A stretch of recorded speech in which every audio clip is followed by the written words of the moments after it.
menyebabkan ramai orang awam keliru. Apa yang dimaksudkan dengan mati syahid? Adakah ertinya jenazah COVID-19 tidak perlu diuruskan? Seperti contohnya kalau dulu kes memali dulu. Jadi ada fatwa-fatwa ulama dulu zaman tu di Kedah yang mengatakan mereka mati syahid maka tak perlu dimandikan dan dikafankan sebelum disimpan. Tuan-tuan dan rahmati Allah. Jadi untuk memberi penjelasan tentang masalah syahid COVID-19 ni, kita tengok hadis yang menyebutkan tentang syahid disebabkan COVID-19, antaranya hadis riwayat Bukhari dan Muslim. Nabi SAW bersabda, "Asy-syuhada khamsah, al-mat'un wal-mabtun wal-ghariq wa sahibul hadmi wasyahidu fi sabilillah." Orang mati syahid ni ada 5. Pertama, orang yang kena ta'un. Yang kedua, orang yang mati disebabkan sakit perut. Yang ketiga, orang yang mati lemas. Yang keempat, orang yang mati kena tanah runtuh, ditimpa bangunan. Yang keempat dan yang kelima ialah orang yang syahid di jalan Allah. Hadis ini yang menjadi isu tentang masalah jenazah. Adakah jenazah yang mati disebabkan COVID-19 itu mati syahid ataupun macam mana? Adakah hukumnya sama dengan mati syahid fi sabilillah? Muslimin muslimat dirahmati Allah. Para ulama dalam membincangkan syahid ni, apakah yang dimaksudkan dengan mati syahid? Sebagai ulama berpandangan mereka yang mati syahid adalah mereka yang disebutkan dalam hadis Nabi SAW. Hadis ini sebut 5. Dari Ibn Majah sebut 7. Ada tambahan perempuan mati sebab ketika mengandung ataupun sebab bersalin.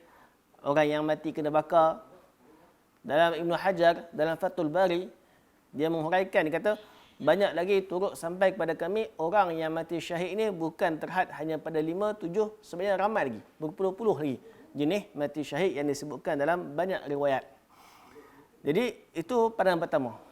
Dia kata, yang mati syahid itu adalah yang disebutkan dalam hadis Nabi sahaja.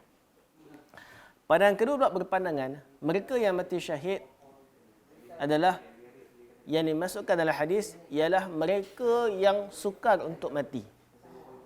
Mereka yang sukar untuk mati itu dianggap sebagai mati syahid. Antaranya Al-Imam An-Nawawi rahimahullah, beliau berpandangan demikian.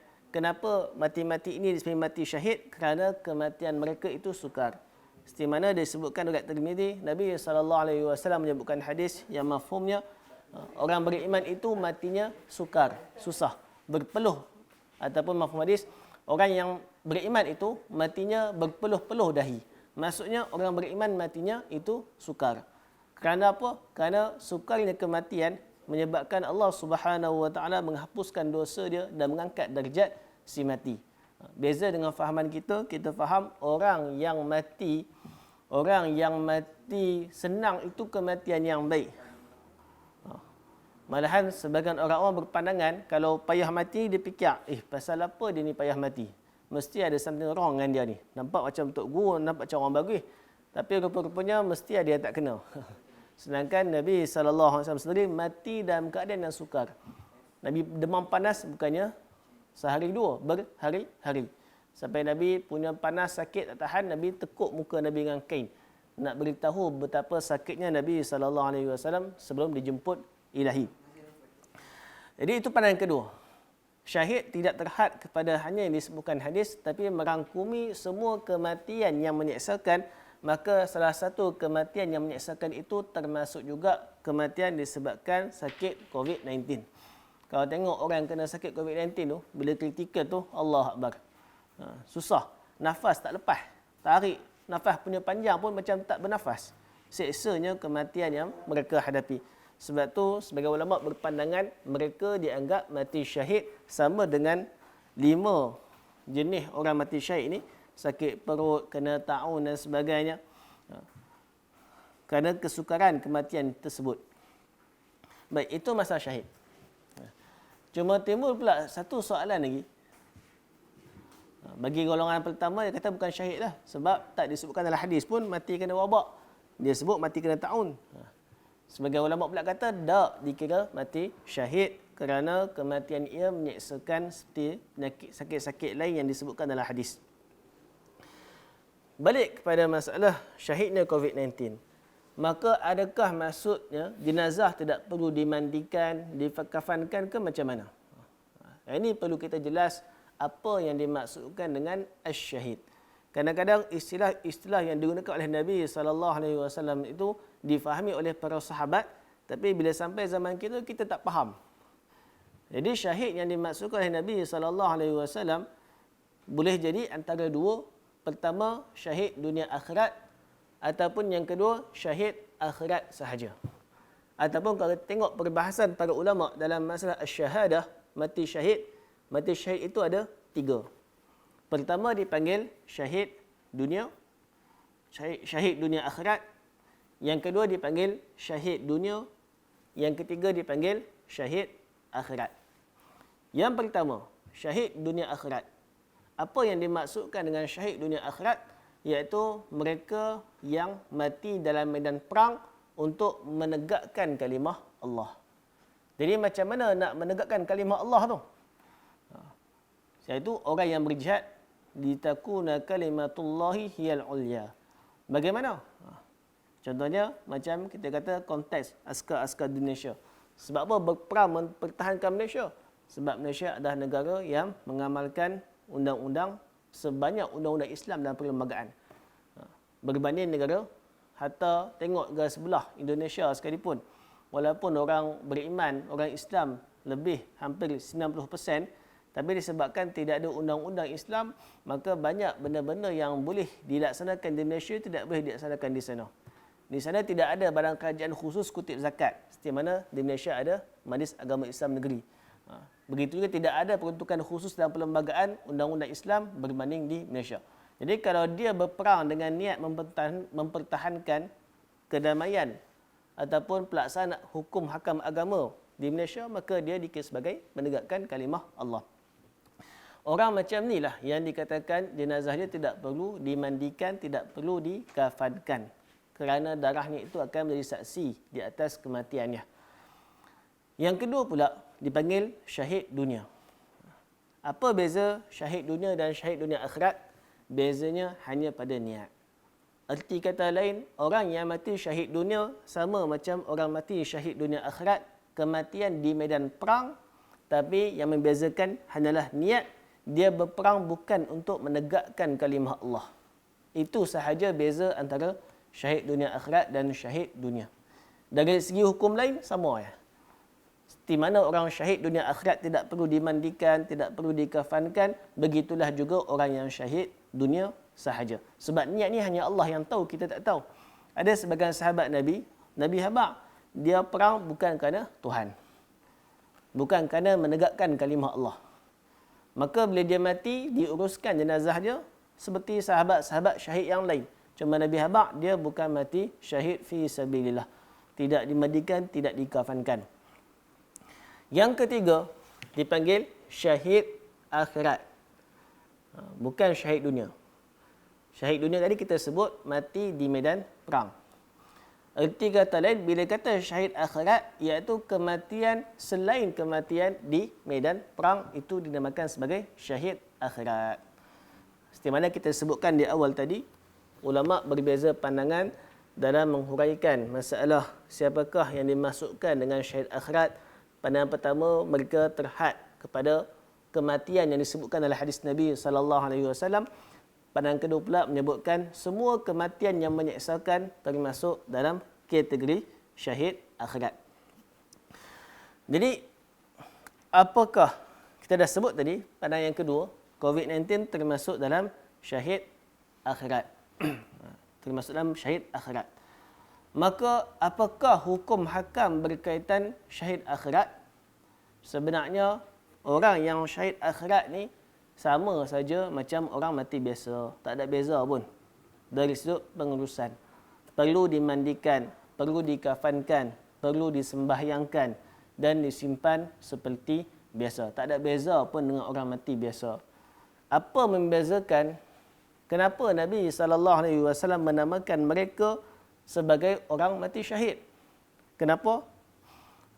Maksudnya mereka mendapat pahala di atas kematian tersebut sehingga dianggap sebagai sampai darjat para syuhada. Walaupun berbeza, tetap tak samalah. Orang yang mati di medan perang ni tak sama dengan orang mati biasa. Tapi pahala itu Allah bagi banyak pahalanya. Bahasa lain, bahasa mudah kita nak faham, kematian dia itu adalah satu amalan soleh. Seperti mana kita semayang dapat pahala, zakat dapat pahala, sedekah dapat pahala. Kawan ni mati tu dapat pahala. Orang lain mati habislah, tak ada pahala apa. Habis-habis pun mati tu dikafarahkan dosa, dihapuskan dosa. Tapi kawan ni mati tu jadi satu amalan soleh. Itu yang dimasukkan dengan syahid akhirat. Jadi tidak timbul isu persoalan orang yang mati disebabkan COVID-19 ni, adakah mereka tidak perlu dimandikan, tidak perlu dikafankan? Tak timbul. Sebab mereka bukan mati di medan perang. Jenazahnya diuruskan seperti biasa, cuma kematian itu dianggap kematian yang berpahala.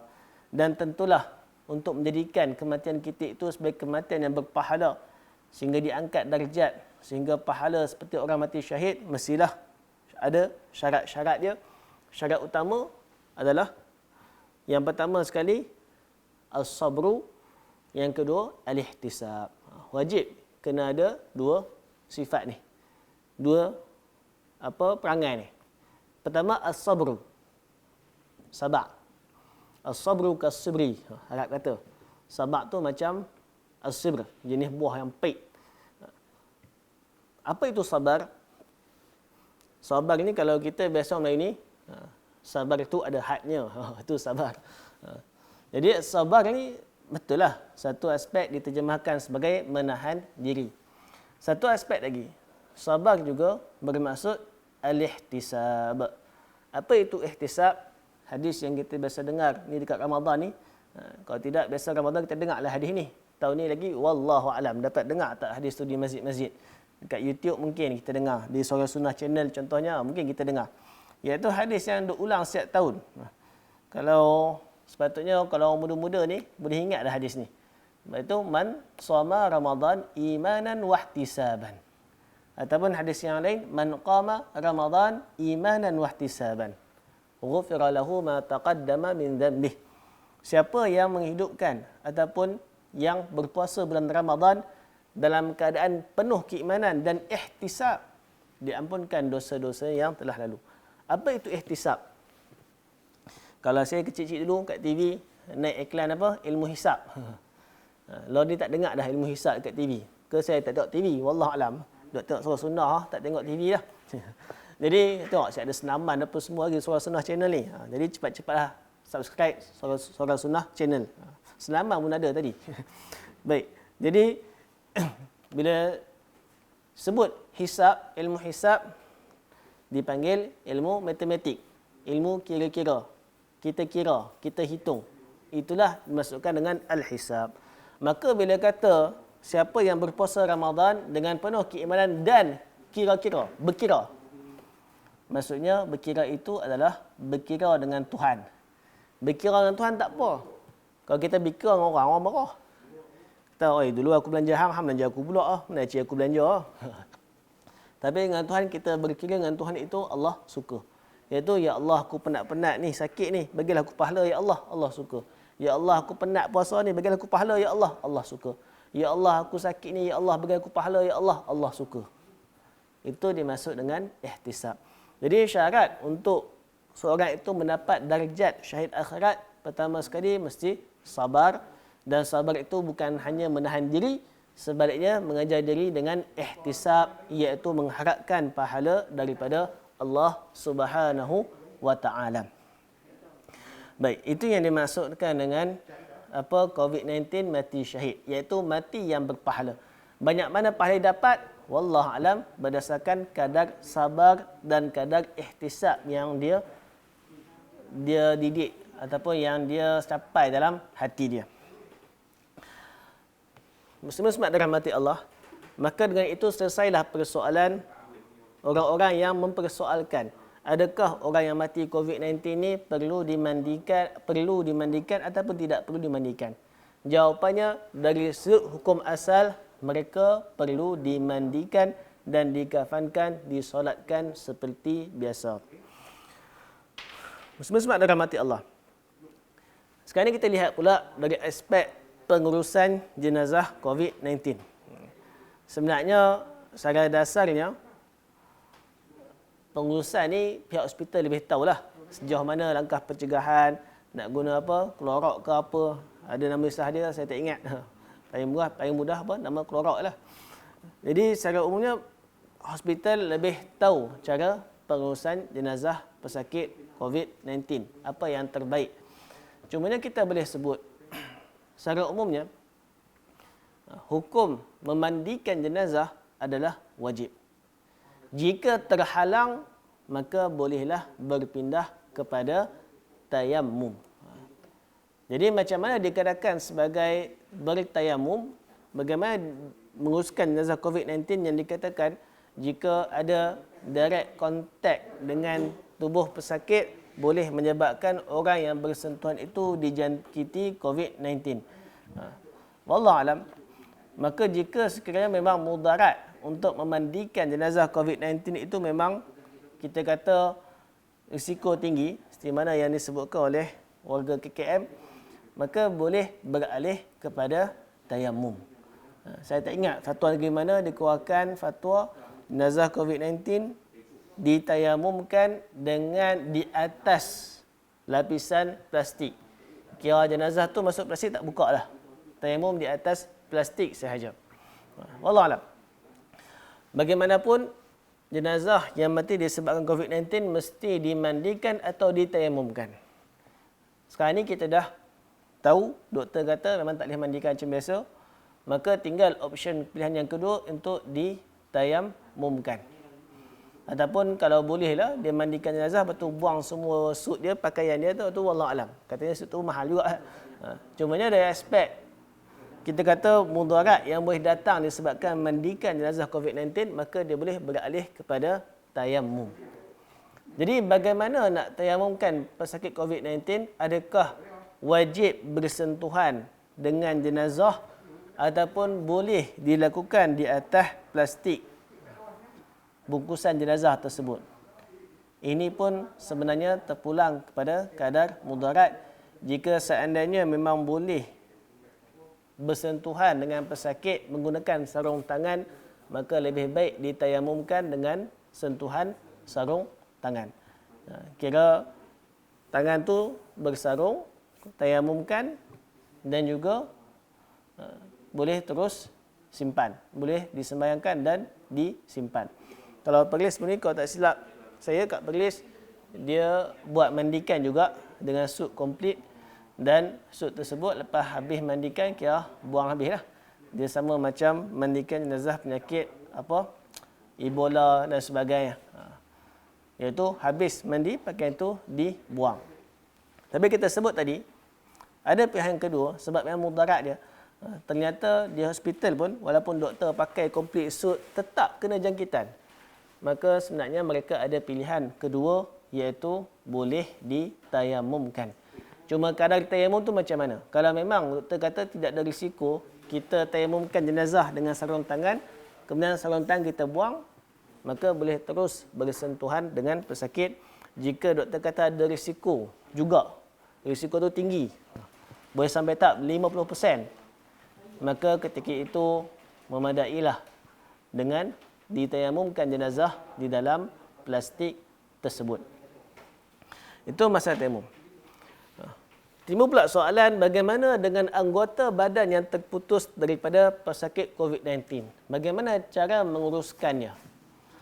Saya teringat once upon a time, saya baca sebuah artikel dekat sebuah artikel dalam majalah tu.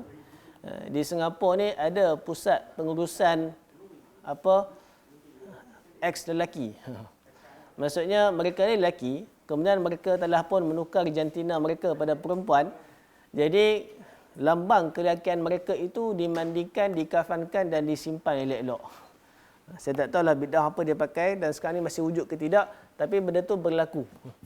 Jadi kelelakian itu dikuburkan seperti jenazah seorang Muslim. Tuan hidup lagi, tapi benda tu dah simpan, siap tahlil lagi. Siap ada tahlil lagi. Geng-geng maknyah dok mai join tahlil. Jadi sama juga isunya dengan uri bayi. Sama juga isunya dengan anggota badan yang terputus. Malahan kalau kita luaskan lagi, sama juga dengan isu kaki pesakit kencing manis yang dipotong. Kita ni, orang Melayu, ataupun orang Islam lah secara umumnya, bila sebut saja anggota tubuh jenazah, tu kita imagine nak kena urus elok-elok, sekali lagi ada badi mayat ke, kalau tak urus elok-elok sekali lagi duk main main menghantui rumah kita ke, kacau kita malam-malam. Atau rumah berantu pasal apa? Pecah semen ada mayat di bawah tu lah. Itu secara umumnya orang Melayu. Baik. Kita kena faham kenapa jenazah itu, satu tubuh badan itu, satu jasad itu perlu dimandikan, dikafankan dan disolatkan. Kena faham. Cuba kita tengok dalam doa solat jenazah, apa kita doa? Allahumma ighfir lahu warhamhu wa'afihi wa'fu anhu wa akrim nuzulahu wa wasi' mudkhalahu. Wa akrim nuzulah, muliakanlah kedatangannya. Wa wasi' mudkhalah, dan luaskanlah tempat turunnya. Arti kata lain, kita mendoakan untuk orang yang meninggalkan dunia dan berpindah ke alam kubur. Itu adalah doa dalam solat jenazah. Ni kadang orang Melayu ni masalah bila hafal kot bahasa Arab, yang Melayu tak hafal ataupun makna tak tahu. Maka begitulah juga dengan pengurusan jenazah yang lain. Daripada dikafankan, mandikan, kafankan ataupun tayamumkan, kafankan. Kenapa dimandikan, kenapa ditayamumkan, kenapa dikafankan? Semuanya kerana perpisahan ruh daripada jasad. Maka jika tidak berlaku perpisahan ruh daripada jasad, tidak berlaku perpindahan daripada alam dunia ke alam kubur, tidak berlaku kematian, maka hukum jasad tersebut, hukum anggota tersebut, hukum uri tersebut sama macam kita potong kuku ataupun orang buang ketuat. Dia korek dalam nak buang ketuat tu, tak hilang-hilang, duk terkorek ke dalam buang. Sama. Maksudnya apa? Maksudnya boleh dilupuskan. Kadang-kadang kita kata kuku ni wajib tanam. Saya rasa kalau saya tanya semua penonton sekalian, berapa ramai yang tanam kuku dia? Saya rasa tak ramai. Ada tak orang tanam kuku dia mandikan dulu, dia kafankan elok-elok dengan kain, betul dia semayangkan Allahu Akbar kat kuku dia. Setakatlah saya tak jumpa lagi lah. Jadi hukum badan tadi, tangan ke, uri ke, sebenarnya sama saja dengan kuku tersebut. Sebab dia sebagai anggota badan kita, terputus daripada tubuh badan kita dan nyawa kita belum berpindah ke alam sana.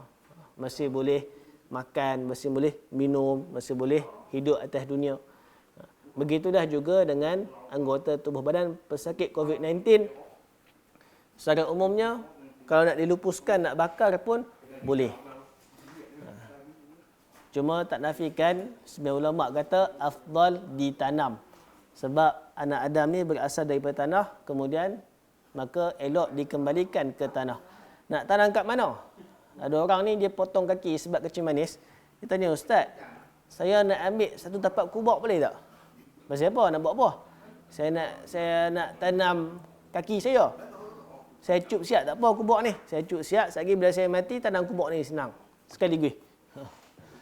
Jadi sebenarnya tak perlu pun.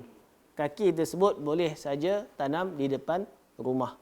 Sama juga dengan uri bayi. Uri bayi pun sama. Boleh ditanam di depan rumah sahaja. Begitulah juga dengan janin yang belum bernyawa. Tidak ada bukti janin itu hidup. Maka tidak ada keperluan untuk mandikan, kafankan dan solatkan jenazah tersebut, daging tersebut, kerana tidak berlaku perpisahan jasad dan ruh. Dia baru jadi ketui daging. Dia belum jadi lagi satu manusia yang bernyawa yang belum cukup sifat. Maka dari situ kita faham, jangan terkejut, jangan marah, jangan melenting. Bila contohnya keputusan hospital tiba-tiba nak lupuskan anggota tubuh badan pesakit COVID-19 yang terputus. Sebab dari segi hukum pun tak ada masalah. Kerana yang penting jasad bahagian yang besar itu telah pun diuruskan mengikut bahagian yang cara yang patut. Cumanya Cumanya kalaulah anggota tersebut ditemui ataupun ada sebelum jenazah dimandikan, dikafankan, disimpan, maka ketika itu kena masukkan sekali lah kaki tu termasuk dalam kategori jasad. Ini isu je masalah jenazah simpan dah. Tiba-tiba ada kaki dia tinggal. Maka dia boleh diuruskan seperti yang disebutkan tadi, hanya dianggap sebagai daging lebih daripada tubuh badan manusia. Ada orang guna hadis yang apa tu? Saya tak ingat. Ada Imam Ghazali diriwayatkan, dia jadi dalil wajib tanam kuku. Dia kata tak silap, semua anggota tubuh badan kita tu akan didatangkan pada hari kiamat. Hak tu yang menjadi sandaran kepada sebagai ulama Syafi'iyah. Dia kata wajib rambut ni waktu haid ke, waktu junub ke, kalau tercabut kena basuh, niat angkat hadas. Kalau tak jumpa kena cari balik. Tak jumpa juga minta ampun daripada Allah. Kuku pun sama juga. Tak boleh potong tayang hadas besar. Kalau tayang hadas besar pergi potong kuku, kena mandikan balik, niat angkat hadas baru simpan. Semua itu berpandukan pada hadis tersebut. Hadis yang mana pada hari kiamat akan didatangkan semua sekali anggota tubuh badan manusia. Jadi sebenarnya hadis tu wallahu alam tidak ditemui sanad yang sempurna, maka dihukumkan sebagai hadis yang tak dipakai atau bahasa kasar panggil hadis palsu. Wallahu alam. Kalau ada ulama kata hadis dhaif saja, ada ulama kata hadis dhaif. Tapi secara umumnya ulama-ulama hadis mengatakan hadis tersebut hadis yang palsu, la aslalah, tidak ada asal. Maka tidak boleh jadikan sandaran hukum kaki orang yang mati terputih COVID-19 tu kena mandikan, kena kafankan. Tidak ada sandaran yang kuat. Tapi tetaplah, walau bagaimanapun dari sudut adab Allah sebut dalam Al-Quran, walaqad karramna bani Adam, dan sesungguhnya kami telah muliakan anak Adam. Dan di antara kemuliaan anak Adam itu adalah tubuh badannya itu dihormati, tidak seperti haiwan. Jadi kalau haiwan pun kita tanam tanduk kuku dia kita pergi tanam, apatah lagi anggota tubuh badan manusia. Tapi ia bukan satu kemastian, bukan satu kewajipan. Bukanlah satu kewajipan, dia mesti simpan. Dia mesti tanam kaki tersebut. Boleh diuruskan dengan cara terbaik. Pertama sekali dari sudut maslahat, kalau boleh menyebabkan penyakit berjangkit, macam mana cara lupuskan yang terbaik. Jika tidak melibatkan risiko-risiko yang lain, maka boleh diuruskan mengikut adab, pergi tanam. Dan tanam pula tak mesti dikubur si mati. Kalau boleh silakan, boleh saja tanam di depan rumah. Jangan pergi pacak colok kat depan rumah tu sudah. Wallahualam. Baik, itu secara umum kita sebutkan cara pengurusan jenazah COVID-19 dan sebagainya. InsyaAllah pada seri yang keempat nanti kita akan sambung lagi tentang ibadah, cara solat bagi orang-orang yang sakit di hospital dan hukum hakam yang berkaitan. Aqulu qawli hadha wa astaghfirullahal azim li wa lakum. InsyaAllah kita tangguhkan majlis dengan tasbih kafarah. Subhanakallahumma bihamdika asyhadu an la ilaha illa anta astaghfiruka wa atubu ilaik. Assalamualaikum warahmatullahi wabarakatuh.